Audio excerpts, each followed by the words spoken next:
ಹುಟ್ಟೂರು ಮುತ್ತಿಗೆ ಹಿರೇಹಳ್ಳಿ ಮೇಲೆ ಚೆನ್ನಮ್ಮ ಅವರಿಗೆ ಎಲ್ಲಿಲ್ಲದ ಪ್ರೀತಿ. 3 ದೇವಸ್ಥಾನ, ಶಾಲೆ, ಪಶು ಆಸ್ಪತ್ರೆ ಕಟ್ಟಿಸಿಕೊಟ್ಟಿದ್ರು ಚೆನ್ನಮ್ಮನವರು.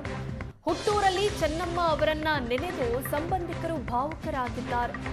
ಯಾವುದೇ ಸಮಸ್ಯೆ ಹೇಳಿದ್ರು ಚೆನ್ನಮ್ಮ ತಕ್ಷಣ ಸ್ಪಂದಿಸ್ತಾ ಇದ್ರು. ಚೆನ್ನಮ್ಮನವರು ಸಂಬಂಧಿಗಳಿಗೆ ಹೆಚ್ಚು ಬೆಲೆ ಕೊಡ್ತಿದ್ರು ಅಂತ ಅಲ್ಲಿನ ಸಂಬಂಧಿಕರು ಭಾವುಕರಾಗಿದ್ದಾರೆ. ಮಾಜಿ ಪ್ರಧಾನಿ ಎಚ್.ಡಿ. ದೇವೇಗೌಡರ ಧರ್ಮಪತ್ನಿ ಚೆನ್ನಮ್ಮ ಅವರು ವಿಧಿವಶರಾಗಿರುವಂಥದ್ದು. ಅವರ ಹುಟ್ಟೂರು ಹೊಳೆನರಸೀಪುರ ಸಮೀಪದ ಮುತ್ತಿಗೆ ಹಿರೇಹಳ್ಳಿಯಲ್ಲಿ ಈಗ ನೀರವ ಮೌನ ಆವರಿಸಿರುವಂಥದ್ದು. ಅವರ ಹುಟ್ಟೂರಿನ ಮನೆಯಲ್ಲಿ ಚೆನ್ನಮ್ಮ ಅವರ ಮನೆಯಲ್ಲಿ ನಾನಿರುವಂಥದ್ದು. ಇದೇ ಮನೆಯಲ್ಲಿ ಅವರು ಹುಟ್ಟಿ ಬೆಳೆದಿರುವಂಥದ್ದು. ಅವರ ಸಂಬಂಧಿಕರು ಕೂಡ ಈಗ ಕಣ್ಣೀರು ಹಾಕುವಂಥ ಪರಿಸ್ಥಿತಿ ಕೂಡ ಇರುವಂಥದ್ದು. ಅವ್ರ ಜೊತೆ ನಮ್ಮ ಜೊತೆಗೆ ಸಂಬಂಧಿಕರು ಕೂಡ ಇದ್ದಾರೆ. ಅವ್ರನ್ನ ಮಾತಾಡಿಸ್ತಾ ಹೋಗೋಣ.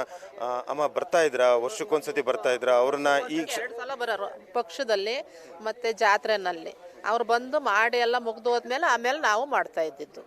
ಅವರು ಪೂಜೆನ ಮುಗಿಸೋವರೆಗೂ ಹೊರಗಡೆ ಕಾಯ್ತಾ ಇದ್ವು ನಾವು. ಅಂದ್ರೆ ನೀವು ಅವರ ಸಂಬಂಧಿಕರು, ನೀವು ಅವ್ರ ಮನೆಗೆ? ನಾನು ಅವ್ರಿಗೆ ಸ್ವಂತ ಚಿಕ್ಕಪ್ಪ ಅಣ್ಣ ತಮ್ಮಂದಿರು. ಅಂದ್ರೆ ಈ ದೇವಸ್ಥಾನಕ್ಕೆ ಇಲ್ಲಿ ದೇವಸ್ಥಾನ ಕಟ್ಸಿದ್ರು ಅನ್ನೋದೆಲ್ಲ ಮಾತಿದೆ. ಪ್ರತಿ ವರ್ಷ ಬರೋರ ಜಾತ್ರೆ ಎಲ್ಲ 2 ಸಲ ಬರೋರು ಪಕ್ಷದಲ್ಲಿ ಮತ್ತೆ ಜಾತ್ರೆನಲ್ಲಿ. ಈಗ 2 ವರ್ಷದಿಂದ ಬಂದಿಲ್ಲ. ಊರಿಗೆಲ್ಲ ಏನು ಅನುಕೂಲ ಮಾಡಿದ್ದಾರೆ? ಮಾಡವ್ರೆ, ಎಲ್ಲರಿಗೂ ಮಾಡವ್ರೆ.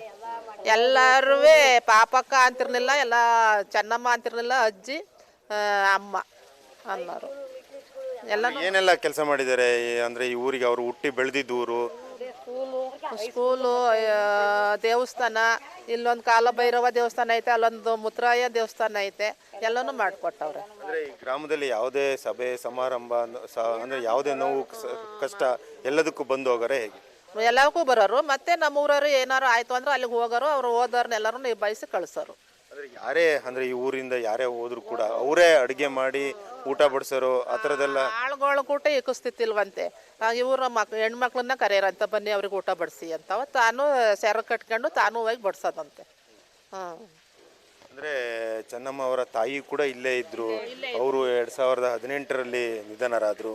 ನೀವು ಇಲ್ಲಿ ಇದ್ರಿ. ಅವರು ಹೇಗೆ ಬಾಲ್ಯವನ್ನು ಹೇಗೆ ಕಳೆದ್ರು? ನೀವು ಅವ್ರ ಜೊತೆ ಒಡನಾಡಿನ ಹೇಗೆ? ನಾವು ಚಿಕ್ಕಮ್ಮ ಆಗ್ಬೇಕು ಅವ್ರು ನಮಗೆ. ನಾನು ಅದೇ ಹೇಳಿದ್ನಲ್ಲ, ಒಂದು ವಾರೆಲ್ಲ ಅಲ್ಲೇ ಎಕ್ಸಾಮ್ ಬರೆಯೋಕ್ಕೆ, SSLC ಎಕ್ಸಾಮ್ ಬರೆಯೋಕ್ಕೆ ಅವ್ರ ಮನೆಯಲ್ಲೇ ಇದ್ದು ಎಕ್ಸಾಮ್ ಬರೆದು ಆಮೇಲೆ ಬಂದಮೇಲೆ ನಮ್ಮ ಮದುವೆಯಲ್ಲಿ ಎಲ್ಲ ಅವರೇ ನಿಂತು ಮದುವೆ. ಇಬ್ಬರು ಬಂದು ಗಂಡ ಹೆಂಡ್ತಿ, ಅವ್ರ ಅಕ್ಕ ತಂಗಿರು ಎಲ್ಲರೂ ಬಂದು ನಮ್ಗೆ ಮದುವೆ ಮಾಡಿ ಹೋದ್ರು. ಆಮೇಲೆ ಮತ್ತೇನ ಕಳ್ಕೊಂಡಂಗಾಗಿದೆ. ಇದು ಸಂಬಂಧಿಕರ ಮಾತು. ನಮ್ಮ ಜೊತೆಗೆ ಗ್ರಾಮದ ಮಂಜೇಗೌಡರು ಕೂಡ ಇದ್ದಾರೆ. ಅವ್ರನ್ನ ಮಾತಾಡಿಸ್ತಾ ಹೋಗೋಣ. ಮಂಜೇಗೌಡರು ಕೂಡ ಇರುವಂಥದ್ದು. ಸರ್, ಇಡೀ ಗ್ರಾಮದಲ್ಲಿ ನೀರವ ಮೌನ ಆವರಿಸಿದೆ. ಚೆನ್ನಮ್ಮ ಅವರ ವಿಧಿವಶರಾಗಿರುವಂಥದ್ದು. ಅವರ ಅಂದರೆ ನೀವು ಅವ್ರ ಜೊತೆ ಹುಟ್ಟಿ ಬೆಳೆದಿದ್ದ ಹೇಗೆ, ಅಂದರೆ ಅವ್ರ ಬಾಲ್ಯನ ಹೇಗೆ ಕಳೀತಾ ಇದ್ರು, ಹೇಗಿತ್ತು ಆ ಬಾಲ್ಯ ಅಂತ? ಅವರ ಒಂದು ಇದರಲ್ಲಿ ಇರ್ತಕ್ಕಂಥ ಒಂದು ಇದೆಲ್ಲ ನಮಗೂ ಅವರಿಗೂ ಎಲ್ಲ ನಮಗೂ ಸಂಬಂಧ ಅರ್ಧನಳ್ಳಿಲೂ ಇದೆ. ನಮ್ಮದು ಕುರುಬಗೌಡರು, ನಮ್ಮದು ಅವ್ರಿಗೂ ನಮಗೂ ಇವತ್ತು ನಾವು ಯಾವ ರೀತಿ ಇದ್ದೀವಿ ಅಂತ ಹೇಳಿ ಅಷ್ಟು ಒಂದು ಇದಿದೆ, ಅಭಿಮಾನ ಇದೆ ನಮ್ಮ ಬಗ್ಗೆ.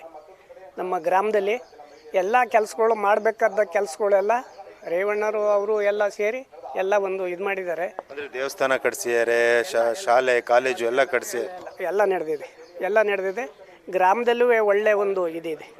ಅದ್ರ ಬಗ್ಗೆ 2 ವರ್ಷಕ್ಕೊಂದ್ಸತಿ ಬಂದು, ವರ್ಷಕ್ಕೆ 2 ಸರಿ ಬರೋದು. ಪಿತೃಪಕ್ಷ ಒಂದು, ಜಾತ್ರೆ. ಇದಿಷ್ಟು ಸಂಬಂಧಿಕರ ಮಾತಾಗಿರುವಂಥದ್ದು.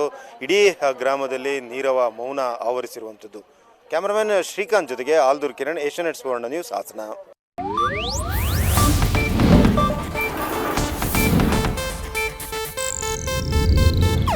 ಇದು ಏಷ್ಯಾನೆಟ್ ನ್ಯೂಸ್ ನೆಟ್ವರ್ಕ್ ಪ್ರಸ್ತುತಿ.